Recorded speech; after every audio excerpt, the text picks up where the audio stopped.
भेदभाव का मुकाबला किया सके, उससे तुलना करी जा सके। ब्राह्मण है, कौन दलित? गोरा दलित हो सकता है, काला ब्राह्मण हो सकता है। हो सकता है कभी जब आर्य यहाँ पर आए तो रंग का भेद रहा हो, लेकिन आज इतना मिक्स हो चुके कि कोई रंग के आधार पर या नस्ल के आधार पर कोई नहीं बता सकता। तो और एक और अंतर है, जितने भी भेदभाव हैं उनको कभी किसी भी धर्म ने सपोर्ट नहीं किया है। ये जाति भेदभाव ऐसा है जिसका कि धर्म जो है, धर्म के आधार पर या धर्म की आड़ लेकर जो ग्रंथ रचे गए हैं उनके द्वारा इसको समर्थन किया गया है। इस भेदभाव के विरोध प्रारंभ से ही विरोध होता रहा, क्रांति प्रतिक्रांति होती रही, बुद्ध के समय में हुई, मध्य युग में हुई, लेकिन हमेशा हमारी क्रांति बाद में असफल हो गई। तथागत बुद्ध ने अपना संदेश दिया था मानवता पर आधारित, और पूरा देश उनके संदेश को मानने लगा था। और कहा जाता है कि सम्राट अशोक के समय में पूरा देश बौद्धमय था, मतलब कि यहाँ की 80% से ज्यादा जनसंख्या बुद्ध को मानने वाली थी। लेकिन जब पुष्पमत के समय में मनुस्मृति लिखी गई, पाराशर स्मृति लिखी गई, नारद स्मृति लिखी गई, याज्ञवल्क्य स्मृति लिखी गई, तो बुद्ध का जो बताया हुआ संदेश फेल हो गया, मतलब उसका प्रभाव खत्म होता चला गया। क्यों? इसलिए कि तथागत बुद्ध ने यह नहीं कहा कि जो मेरा संदेश है वो ईश्वर का आदेश है। उन्होंने अपने को भी मनुष्य माना, और वहीं पर जो स्मृतियां लिखी गई उनको धार्मिक ग्रंथ देकर इतना प्रचारित किया गया कि जनता के, आम आदमी के दिमाग में भर दिया गया कि वो ईश्वर का आदेश है। अगर याज्ञवल्क्य स्मृति में, नारद स्मृति में या मनुस्मृति में लिखा गया कि शूद्र वेद मंत्र सुन ले तो उसके कान में पिघला हुआ शीशा डाल दो, वेद मंत्र बोले तो जीभ उसकी काट दो, और राजाओं को यह आदेश दिया गया कि ये धर्म का आदेश है, ईश्वर का आदेश है, इसको इंप्लीमेंट करना आपका कार्य है। इसी प्रकार जब मध्य युग में निर्गुण आंदोलन आया, गुरु नानक, कबीर, संत रविदास ने उसका नेतृत्व किया। कबीर ने बोला जाति न पूछो साधु की, पूछ लीजिए ज्ञान, मोल करो तलवार का, पड़ी रहन दो म्यान। संत रविदास ने कहा बावन को मत पूजिए, जो होवे गुणहीन, पूजो चढ़ चंडाल के, कर गुण ज्ञान प्रिय। लेकिन ये महापुरुषों के विचार भी, उनके वचन भी बाद में समाज पर अपना प्रभाव धीमे धीमे खत्म होता चला गया, क्योंकि इन्होंने भी ये नहीं कहा कि जो मैं बोल रहा हूं वो ईश्वर का आदेश है। वहीं तुलसीदास जी ने एक ग्रंथ लिखा रामचरितमानस, महाकाव्य लिखा, राम और लक्ष्मण रावण की लड़ाई पर लिखा, और उसमें लिखा पूजिए विप्र सकल गुणहीन, नाही शूद्र गुण ज्ञान प्रवीणा। मतलब ब्राह्मण की पूजा करिए चाहे वो कितना भी गुणहीन हो, कुछ भी करता हो, कितना भी अपराध करता हो, उसका कैसा भी चरित्र हो, लेकिन उसकी पूजा करना चाहिए। शूद्र की पूजा नहीं करनी चाहिए, उसका सम्मान नहीं करना चाहिए, चाहे वो कितना भी गुणवान हो। ढोल गवार शूद्र पस नारी, सकल ताड़ना के अधिकारी। ये इस तरह बहुत सारे चीजें हैं। अदम जात में दूध पियावे, शिक्षा पावे, भयु अहि यथा अहि दूध पियावे। मतलब अगर शूद्र को शिक्षा दी गई तो वो उसी प्रकार से जहरीला हो जाएगा जैसे सांप को दूध पिलाने से वो और जहरीला खतरनाक हो जाता है। इस तरह की बहुत सारी बातें लिखी गई, लेकिन वो कहाँ लिखी गई? ऐसे किताब में जिसको कि धर्म ग्रंथ कह के प्रचारित किया गया, और उसका विरोध करने की ताकत हमारे लोगों में नहीं हो पाई। उनके समर्थन में राजा खड़े हो गए, क्योंकि वो ईश्वर का आदेश माना गया।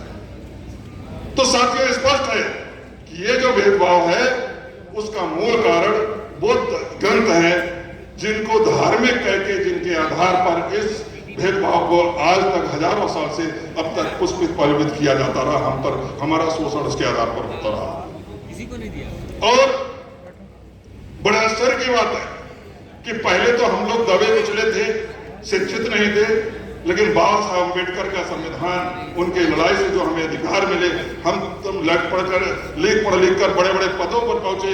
हमारे तमाम डॉक्टर, इंजीनियर, टीचर, हर तरीके के लोग पहुंचे, लेकिन तमाम लोग लेख लिखे गए, लेकिन इसके तरफ कि जाति व्यवस्था का मूल जड़ जो है, जो ग्रंथों में है, उन पर कुठाराघात किया जाए, उस पर चोट पहुंचाई जाए, तभी जाति व्यवस्था खत्म हो सकती है। इस पर किसी ने काम नहीं किया, और इस व्यवस्था को, जो जाति व्यवस्था का मूल है, विभिन्न ग्रंथों में, उस पर आघात पहुंचाकर एक बड़ा आंदोलन खड़ा करने का काम किया है। तो हमारे माननीय स्वामी प्रसाद मौर्य ने किया है, इसलिए मैं उनका स्वागत बार बार अभिनंदन करता हूं और इसीलिए हम सब उनके साथ खड़े हैं।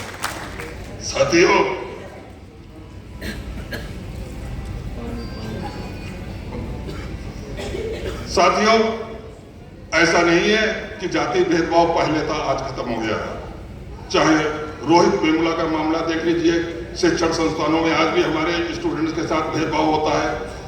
आप दफ्तरों में देख लीजिए, ऑफिसों में देख लीजिए, किस प्रकार का भेदभाव है। हाथरस की घटना सबको याद होगा, किस प्रकार से एक दलित बच्ची को जिसके साथ बलात्कार किया, उसको जान से मारने का प्रयास किया गया और बाद में जब अस्पताल में उसकी डेथ हुई तो उसको रातों रात बिना उसके परिवार की मर्जी के उसको जिला प्रशासन ने जला दिया।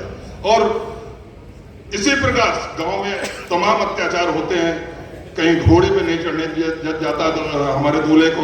इस तरह की बातें करें तो बहुत बड़ा टाइम निकल जाएगा। कहने का मतलब ये जाति भेदभाव आज भी जिंदा है।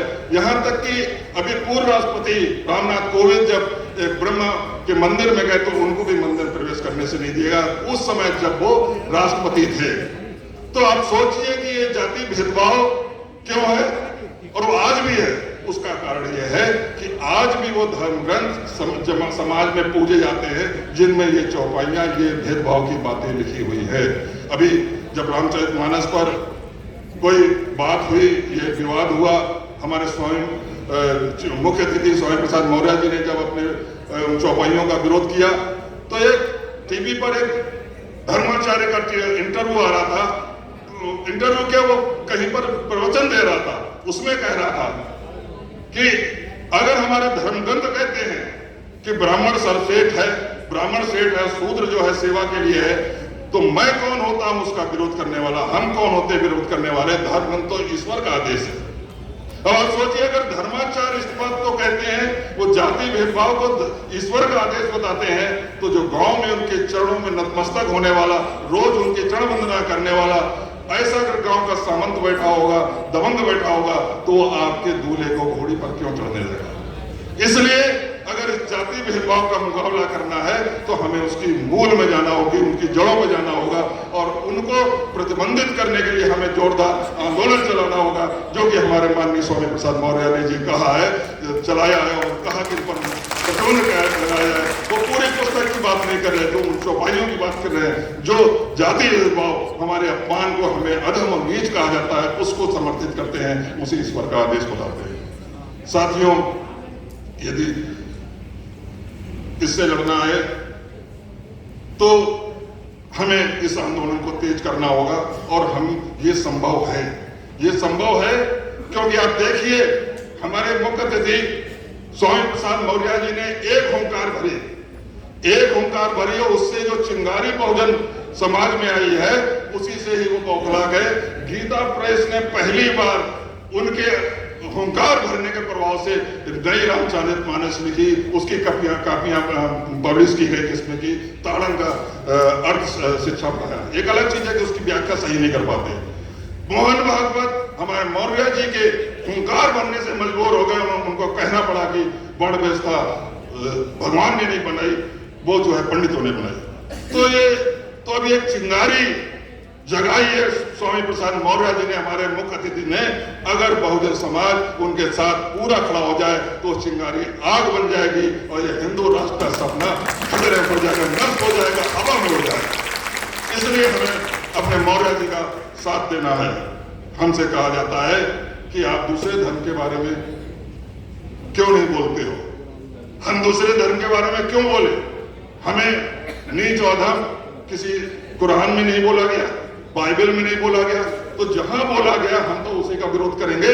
और इसलिए इन बातों पर जो कहते हैं कि नहीं दूसरे धर्म का बोलिए, हम उससे बिल्कुल सहमत नहीं। और इस मामले पर मैं पूरी तरीके से अपने स्वामी प्रसाद मौर्य जी के साथ हूं।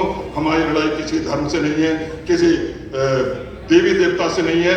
हमारी लड़ाई उन धर्म ग्रंथों को बहाना बनाकर जो हमें अधम नीच कहा जाता है, जाति भेदभाव कहा जाता है, उसका विरोध करना है। उसके लिए आप किसी वर्ग को सम्मानित कहते हैं, किसी जात को सम्मानित कहते हैं, पूजिए विप्र सकल गुहिना, हमें कोई प्रॉब्लम नहीं है।